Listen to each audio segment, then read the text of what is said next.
Hi, I'm Jeffrey Roach, Chief Economist for LPL Financial, with an update on what's happening in the global markets and a call to action for investors. First, expect volatility in yields.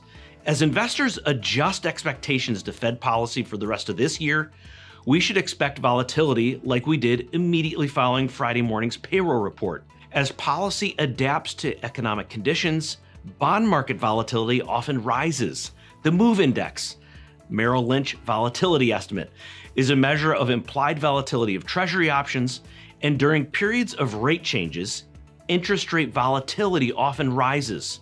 Even during the mid-1990s, when the Fed was able to orchestrate that soft landing, investors dealt with fixed income volatility, and we should expect something like this again in the current environment. Second, fewer temp help workers foreshadows further weakness. As you see in this chart, business demand for temporary help often falls as business activity slows.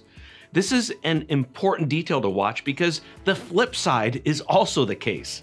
As an economy begins to emerge out of a slowdown, businesses often pull in temp help workers to manage the beginnings of a new cycle, so keep your eye on this data series. Third, part-time employment is growing. One way for businesses to manage labor costs these days is to hire part-time workers.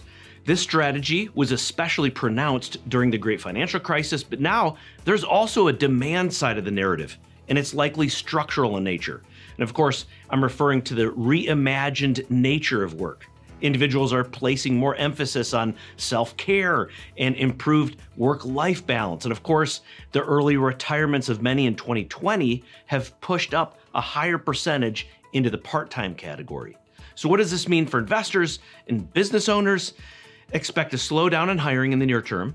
Expect interest rate volatility to tick up as the Fed starts cutting rates. And finally, we should expect markets to be a bit choppy as we move closer to the elections. That's all for now. And if you want more insights on global market trends, follow us on social media and take care.